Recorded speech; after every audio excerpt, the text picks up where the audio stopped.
Hello, ഈ വീഡിയോയിൽ ഞാൻ ഷെയർ ചെയ്യുന്നത് എന്നത്തെ പോലെ തന്നെ എൻ്റെ ഇന്നലത്തെ വാട്ട് ഐ ഈറ്റിൻ്റെ ഡേയാണ്. അപ്പോൾ ഞാൻ ഇന്ന് വലിയ കാര്യമായിട്ടുള്ള ബ്രേക്ക്ഫാസ്റ്റ് പ്രിപ്പറേഷൻ ഒന്നും ഉണ്ടായിരുന്നില്ല. ദോശയുടെ മാവ് ഉണ്ടായിരുന്നു. അപ്പോൾ ദോശയുടെ മാവ് ഉണ്ടായിരുന്നത് കൊണ്ട് തന്നെ നല്ല ചൂട് ദോശ ചുട്ടി കാസ്ട്രോളിലേക്ക് അടച്ചു. അതിനുശേഷം നല്ല ടേസ്റ്റി ആയിട്ടുള്ള പതപ്പിച്ച ചൂട് ചായ, പിന്നെ സാമ്പാർ കഴിഞ്ഞ ദിവസത്തെ ഉണ്ടായിരുന്നു. അപ്പോൾ അതുകൊണ്ട് തന്നെ ദോശയ്ക്ക് സാമ്പാർ എടുക്കാമെന്നാണ് വിചാരിക്കുന്നത്. അപ്പോൾ ഞാൻ എന്താ പറയുക, എനിക്ക് അത്യാവശ്യം തിക്കായിട്ടുള്ള ദോശയാണ് ഇഷ്ടം. നമ്മുടെ തട്ടുദോശ ആ ഒരു സെറ്റപ്പാണ് ഇഷ്ടം. തിന്നായിട്ടുള്ള നൈസ് ദോശ എനിക്ക് വലിയ താല്പര്യമില്ല. അപ്പം എനിക്കും സാറായിക്കും ഞാൻ കുറച്ച് കട്ടിയിലാണ് ദോശ ചുടുന്നത്. ഇക്കാക്ക് തിന്നായിട്ടുള്ള ദോശയാണ് ഇഷ്ടം. അപ്പോൾ ഇക്കാക്ക് ആ ഒരു രീതിയിലുള്ള ദോശയാണ് ചുട്ടു കൊടുക്കുന്നത്. അപ്പം എല്ലാവരുടെയും ബ്രേക്ക്ഫാസ്റ്റ് പരിപാടിയൊക്കെ കഴിഞ്ഞു. അപ്പോൾ എനിക്ക് കഴിക്കാനുള്ള ഫുഡ് എടുത്തു. 2 ദോശ എടുത്തു. അതിൻ്റെ മുകളിലേക്ക് അത്യാവശ്യം നന്നായിട്ട് സാമ്പാർ ഒഴിച്ചു. പിന്നെ ഒരു ഗ്ലാസ് ചായ എടുത്തിട്ടുണ്ട്.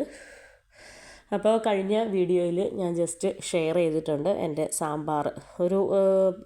ഞാൻ എന്നും വെക്കുന്നതിലും ഡിഫറൻ്റ് ആയിട്ടുള്ള രീതിയിലുള്ള ഒരു സാമ്പാറാണ് ഈ പ്രാവശ്യം വെച്ചിരിക്കുന്നത്. അതുകൊണ്ട് തന്നെ സാമ്പാർ എന്ന് പറയുന്നത് അത്യാവശ്യം നല്ല ടേസ്റ്റി ആയിരുന്നു. പിന്നെ ചായ നല്ല അടിപൊളിയായിട്ട് ഏലക്കയൊക്കെ ഇട്ടിട്ട് നല്ല പതപ്പിച്ച ചായ. അപ്പോൾ എല്ലാം കൂടെ ചേർത്തിട്ട് രാവിലത്തെ ടേസ്റ്റി ബ്രേക്ക്ഫാസ്റ്റ് കഴിക്കുകയാണ്.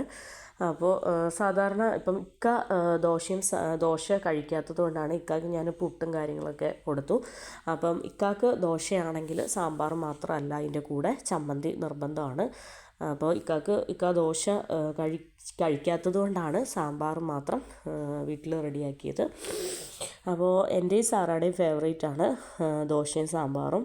അപ്പോൾ സാമ്പാറിൽ ഭയങ്കര ഇഷ്ടമാണ് പൊട്ടറ്റോയും അതുപോലെ തന്നെ ക്യാരറ്റ്, മത്തങ്ങ, മുരിങ്ങയ്ക്കോൽ, ആ വക ഐറ്റംസൊക്കെ. പിന്നെ സാമ്പാറിൽ ഈ എണ്ണയിൽ നന്നായിട്ട് വറുത്ത് മാറ്റുന്ന വെണ്ടയ്ക്ക, അതൊരു പ്രത്യേക ടേസ്റ്റാണ്. അപ്പോൾ വെണ്ടയ്ക്കയൊക്കെ സാമ്പാറിൽ കൂടുതലായിട്ട് ഇടാറുണ്ട്.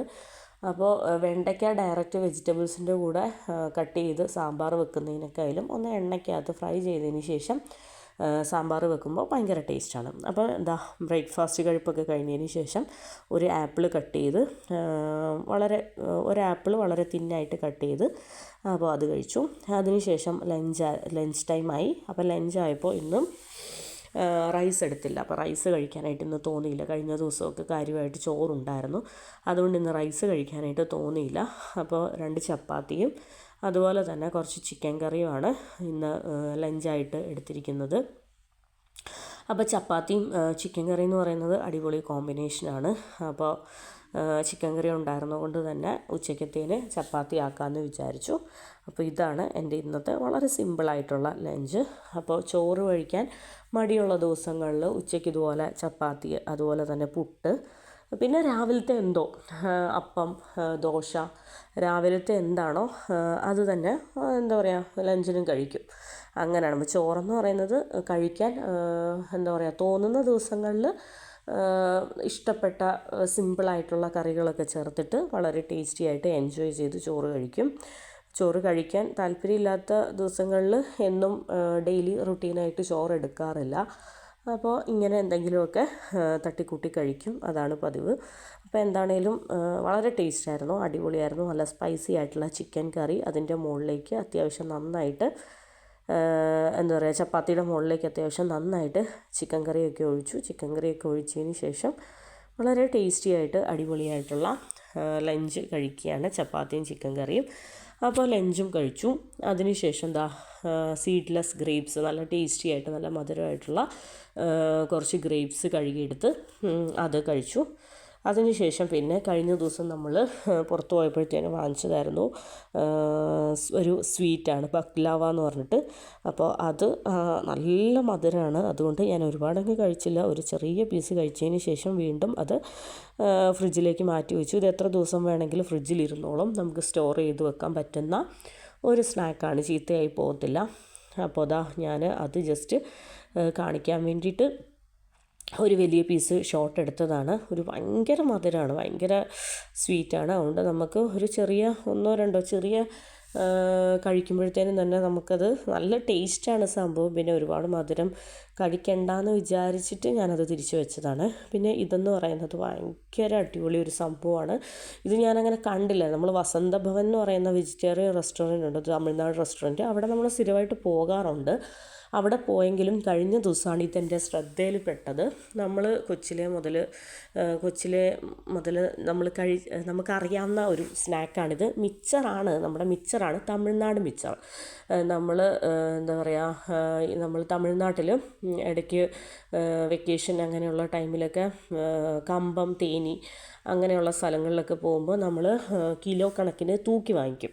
അവിടെ വളരെ കോമൺ ആയിട്ട് കിട്ടുന്ന ഒരു സംഭവമാണ്. അപ്പോൾ ആ സംഭവം ഇവിടെ വസന്തഭവനിൽ കണ്ടപ്പോഴത്തേനും നമ്മൾ പെട്ടെന്ന് അതെടുത്തു, കഴിച്ചു നോക്കി. ആ സെയിം ടേസ്റ്റ് തന്നെയാണ്. ഇത് ജസ്റ്റ് ഞങ്ങൾ കഴിഞ്ഞ ദിവസം ഒന്ന് പുറത്തേക്ക് പോയായിരുന്നു. ചെറിയ 1-2 സാധനങ്ങൾ വാങ്ങിക്കാനും കാര്യങ്ങളൊക്കെ ഉണ്ടായിരുന്നു. അപ്പോൾ അവിടെ ഒരു ബേർഡിനെ കണ്ടിട്ട് ജസ്റ്റ് അതൊന്ന് ഒരു ഷോട്ട് എടുത്തതാണ്. അപ്പോൾ ഞങ്ങൾ കഴിഞ്ഞ ദിവസം ഒന്ന് വസന്തഭവനിൽ പോയത് ഈ ഒരു സ്നാക്സും കാര്യങ്ങളൊക്കെ ഒന്ന് വാങ്ങിക്കാൻ വേണ്ടിയിട്ടാണ്. വലിയ ഡീറ്റെയിൽഡ് ആയിട്ട് ഫുഡ് വസന്തഭവനിൽ നിന്ന് വേണ്ടായിരുന്നു. അപ്പോൾ സാറയ്ക്ക് എന്തായാലും ഒരു മസാല ദോശ വാങ്ങിച്ചു. സാറ അത് കഴിച്ചു. അപ്പോൾ അതിന് ഞാൻ ശരിക്കും ഇവിടെ വന്നത് വസന്തഭവനിലെ ആ ഒരു സ്നാക്സ്, ആ കൊറിക്കൽ സെക്ഷൻ നോക്കി വന്നതാണ്. അപ്പോൾ അതാ മിച്ചർ. അപ്പോൾ ഞാൻ മെയിനായിട്ട് ഇവിടെ വന്നത് ഇവിടുത്തെ സ്നാക്സ് ഭയങ്കര ടേസ്റ്റാണ്. പിന്നെ അഫോർഡബിൾ പ്രൈസുമാണ് കേട്ടോ. വസന്തഭവൻ ആയതുകൊണ്ട് തന്നെ ഞാൻ ഇതിലും റേറ്റും കാര്യങ്ങളൊക്കെയാണ് എക്സ്പെക്റ്റ് ചെയ്തത്. പക്ഷേ പിന്നെ നമുക്ക് നല്ല ടേസ്റ്റി ആയിട്ട്, നമ്മൾ തമിഴ്നാടൊക്കെ പോകുമ്പോഴത്തേനും ഫ്രഷായിട്ട് വാങ്ങിക്കുകയില്ലേ, ആ ടൈപ്പ് ഫ്രഷ് സ്നാക്സ് നമുക്ക് ഇവിടെ നിന്ന് കിട്ടും. അപ്പോൾ അതൊക്കെ കഴിഞ്ഞതിന് ശേഷം എന്താ പറയുക, എല്ലാം കഴിഞ്ഞിട്ട് ഈവനിങ് ആയപ്പോഴത്തേനും നമുക്ക് ഒന്ന് വിശന്നു. ചപ്പാത്തി അങ്ങനെ ലൈറ്റായിട്ടുള്ള ലഞ്ചായിരുന്നല്ലോ. അപ്പോൾ ഒന്ന് വിശന്നപ്പോഴത്തേനും എനിക്കും സാറായിക്കും വേണ്ടിയിട്ട് ബ്രെഡും ചിക്കൻ കറിയും എടുത്തു. അപ്പോൾ ഞങ്ങൾ അത് കഴിച്ചു. അപ്പോൾ അതിന് ശേഷം പിന്നെ ഡിന്നറായി. അപ്പോൾ ഡിന്നറിന് ഡിന്നറില്ലായിരുന്നു.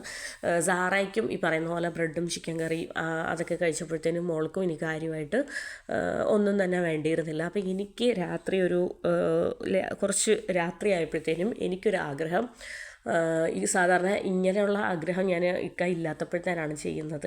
നമ്മുടെ കുറച്ച് കംഫർട്ട് ഫുഡുകളൊക്കെ ഞാൻ ഇല്ലാത്തപ്പോഴാണ് ചെയ്യുന്നത്. കാരണം എൻ്റെ ഈ കംഫർട്ട് ഫുഡുകളൊന്നും ഇക്കാക്ക് ഇഷ്ടപ്പെടാറില്ല.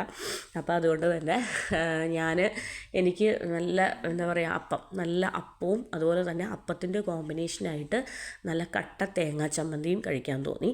അപ്പോൾ ഇക്കാക്ക് ഈ ഒരു കോമ്പിനേഷൻ ഇഷ്ടമേ അല്ല. ഇത് കൊച്ചിലെ മുതൽ ഇത് ശീലം ഇല്ലാത്തവർക്ക് പെട്ടെന്ന് ഇതത്ര ഇഷ്ടപ്പെടണം എന്നില്ല. ദോശയുടെ കൂടെ ചമ്മന്തി ഓക്കെയാണ്, പക്ഷേ കഴിച്ച് ശീലിച്ചവർക്ക് മാത്രമേ അപ്പത്തിൻ്റെ കൂടെ ചമ്മന്തി ആ ഒരു കോംബോ ഇഷ്ടപ്പെടത്തുള്ളൂ. എനിക്കെന്ന് പറഞ്ഞാൽ എൻ്റെ ഏറ്റവും വൺ ഓഫ് ദ എൻ്റെ കംഫർട്ട് ഫുഡ് ഫേവറേറ്റ് ഫുഡിൽ പെട്ടതാണ് ഈ ഒരു അപ്പവും ചമ്മന്തി. എനിക്ക് ദോശയ്ക്ക് പോലും ഈ ഒരു കട്ടച്ചമ്മന്തി അത്ര വലിയ താല്പര്യമില്ല, ചോറിന് പോലും അത്ര താല്പര്യമില്ല. പക്ഷേ എൻ്റെ ഭയങ്കര ഫേവറേറ്റാണ്. ഞാൻ ലൈറ്റായിട്ടുള്ള ഡിന്നർ മതി, ഇല്ലാത്ത ദിവസങ്ങളിൽ ഡിന്നറൊന്നും കാര്യമായിട്ട് പ്രിപ്പയർ ചെയ്യണ്ട എന്നുള്ള ദിവസങ്ങളിൽ ഞാൻ ചെയ്യുന്ന എൻ്റെ ഒരു കംഫർട്ട് ഫുഡ്, എൻ്റെ ഫേവറേറ്റ് ഫുഡാണ്. അപ്പോൾ ഞാൻ മിക്സിയുടെ ജാറിലേക്ക് കുറച്ച് തേങ്ങ ഇട്ടു. പിന്നെ ഞാൻ ചെയ്യുന്നത് കുറച്ച് കോക്കനട്ട് ഓയിൽ ഒഴിച്ചതിന് ശേഷം ഒരു ഹാഫ് സവോളയും അതുപോലെ തന്നെ ഒരു 4-5 വറ്റൽമുളകും കൂടെ നന്നായിട്ടൊന്ന് വറുത്ത് കോരി, അതിനുശേഷം കുറച്ച് കാശ്മീരി ചില്ലി പൗഡറും ആവശ്യത്തിന് ഉപ്പും പിന്നെ ഒരു ചെറിയ പുളി എല്ലാം കൂടെ ചേർത്തിട്ട് നന്നായിട്ട് അരച്ചെടുക്കുകയാണ്.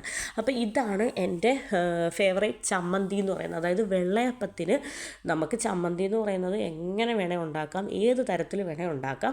ദോശയ്ക്കും അപ്പത്തിനുമൊക്കെ നമുക്ക് ഡിഫറെൻറ്റ് ടൈപ്പ് ചമ്മന്തി ഉണ്ടാക്കാം, ചോറിനൊക്കെ ആണെങ്കിലും. പക്ഷേ എൻ്റെ എൻ്റെ അപ്പത്തിൻ്റെ കൂടെ ഉള്ള എൻ്റെ ഫേവറേറ്റ് കോമ്പിനേഷൻ എന്ന് പറയുന്നത് ഈ ഒരു ചമ്മന്തിയാണ്.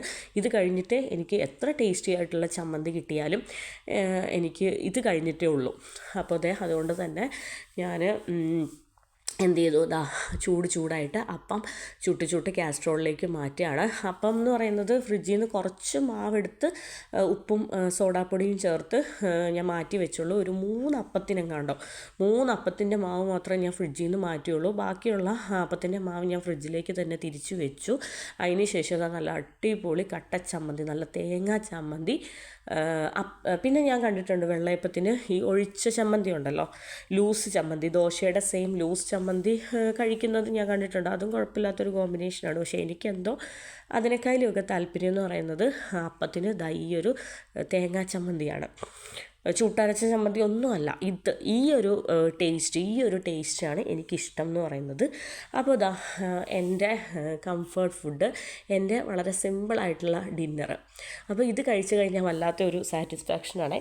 പലർക്കും തോന്നാം ഇതൊരു വിയേർഡ് കോമ്പിനേഷനായിട്ട്, അതായത് അപ്പത്തിന് ചമ്മന്തി എന്നുള്ളത് കഴിക്കാത്തവർക്ക് ഇതൊരു വിയേർഡ് കോമ്പിനേഷനായിട്ട് തോന്നാം. പക്ഷേ ഇഷ്ടമുള്ളവർക്ക് ഇതൊരു ഫേവറേറ്റ് കോമ്പിനേഷൻ തന്നെയാണ്. അപ്പോൾ ഞാൻ കാസ്ട്രോളിൽ നിന്ന് 2 ചൂടപ്പം എടുത്തു, നല്ല ചൂടപ്പം എടുത്തു. പിന്നെ അതിൻ്റെ മുകളിലേക്ക് ഞാൻ എൻ്റെ തേങ്ങാ ചമ്മന്തി എടുത്ത് വെച്ചു. ഇപ്പോൾ ഞാൻ മുഴുവൻ ചമ്മന്തി എടുത്ത് വെക്കുകയാണ്. അത് ജസ്റ്റ് ഒരു ഷോട്ടിന് വേണ്ടി വെച്ചതാണ്. അതൊക്കെ എടുത്ത് മാറ്റിയതിന് ശേഷം വളരെ കുറച്ച് ചമ്മന്തി, നമ്മൾ ആവശ്യത്തിന് ഞാൻ കൂടുതൽ ചമ്മന്തി അപ്പത്തിൻ്റെ കൂടെ എടുത്ത് കൂട്ടാൻ നോക്കും. കാര്യം എന്താണെന്ന് വെച്ചാൽ ആ ചമ്മന്തി എന്ന് പറയുന്നത് ഫ്രഷ് ആയിട്ട് അരച്ച് ആ ഒരു ടൈമിൽ കിട്ടുന്ന ടേസ്റ്റ് എന്ന് പറയുന്നത് നെക്സ്റ്റ് ഡേയിലേക്ക് കിട്ടത്തില്ല. അപ്പോൾ ഒരുപാട് ചമ്മന്തി പിറ്റേ ദിവസത്തേന് മിച്ചം വെക്കാതെ നല്ല എൻജോയ് ചെയ്ത് കൂടുതൽ ചമ്മന്തി ഇപ്പോൾ അപ്പത്തിൻ്റെ കൂടെ കഴിക്കാൻ നോക്കുകയാണ്. ഇങ്ങനെ ചമ്മന്തി, ഈ കട്ടച്ചമ്മന്തി ഉണ്ടാക്കുന്ന ദിവസങ്ങളിൽ നമ്മൾ നോർമലി സാധാരണ കറികൾ ഉണ്ടാക്കുന്ന ദിവസം 2 അപ്പമായിരിക്കും കഴിക്കുന്നത്. പക്ഷേ ഇതുപോലെ ഈ കട്ടച്ചമ്മന്തി ഉണ്ടെങ്കിൽ 2 അപ്പമൊക്കെ വിട്ടിട്ട് 3 അപ്പമൊക്കെ നമ്മൾ അറിയാതെ ഓട്ടോമാറ്റിക്കലി കഴിച്ചു പോകും. അങ്ങനെയാണ് നമുക്ക് എന്താ പറയുക, കംഫർട്ടായിട്ടുള്ള ഫുഡെന്ന് പറയുമ്പോൾ നമ്മൾ കംഫർട്ട് സോണിലിരുന്ന് അറിയാതെ കഴിച്ചു പോകും. അപ്പോൾ എനിക്ക് അത്രയും ഫേവറേറ്റ് ആയിട്ടുള്ള ഒരു സിമ്പിൾ കോമ്പിനേഷനാണ്. അപ്പോൾ ആ ഒരു സവോളയും വത്തൽമുളകും പുളിയും എല്ലാം കൂടെ ചേർന്നിട്ട് ആ ഒരു തേങ്ങ, ഒരു മൈൽഡ് സ്വീറ്റായിട്ടുള്ള ആ തേങ്ങയും എല്ലാം കൂടെ ചേർന്നിട്ട് അടിപൊളി കോമ്പിനേഷനാണ്. അപ്പോൾ ഞാൻ വളരെ എൻജോയ് ചെയ്ത് തന്നെയാണ് എൻ്റെ ഈ ഫുഡ് കഴിക്കുന്നത്. അപ്പോൾ ഇക്ക പുറത്ത് നിന്ന് കുറച്ച് ലേറ്റായിട്ടേ വരത്തുള്ളൂ, എന്തൊക്കെയോ കാര്യങ്ങളൊക്കെ ഉള്ളതുകൊണ്ട്. അപ്പോൾ അതുകൊണ്ട് തന്നെ ഡിന്നർ വേണ്ടാന്ന് പറഞ്ഞായിരുന്നു. അപ്പോൾ ഇക്ക ഇല്ലാത്തതുകൊണ്ട് തന്നെ ഞാൻ അല്ലെങ്കിൽ എന്തെങ്കിലും കറിയായിട്ട് വെക്കാനായിരുന്നു അപ്പത്തിന്. അപ്പോൾ ഇല്ലയെന്ന് പറഞ്ഞുകൊണ്ട് തന്നെ ഞാൻ വിചാരിച്ചു എനിക്കല്ലേ ഇപ്പോൾ ചമ്മന്തി റെഡിയാക്കാം. അപ്പോൾ ഇതൊക്കെയാണ് എൻ്റെ ഇന്നലത്തെ ടേസ്റ്റി ആയിട്ടുള്ള what I eat in A day എന്ന് പറയുന്നത്. പിന്നെ ഇക്ക വന്നപ്പോൾ മക്കൾക്ക് വേണ്ടിയിട്ട് കുറച്ച് നല്ല ടേസ്റ്റാണ് കേട്ടോ, സൺടോപ്പിൻ്റെ juice, mango juice, Alphonso mango drink എന്നൊക്കെ പറഞ്ഞിട്ട്. അപ്പോൾ അത് ഞാനും ഒരെണ്ണം എടുത്ത് കുടിച്ചു. അതിന് ശേഷം 1-2 ഞാലിപ്പൂവൻ പഴവും കഴിച്ചു. അപ്പോൾ ഇത്രയൊക്കെ ഉള്ളൂ. Thank you for watching.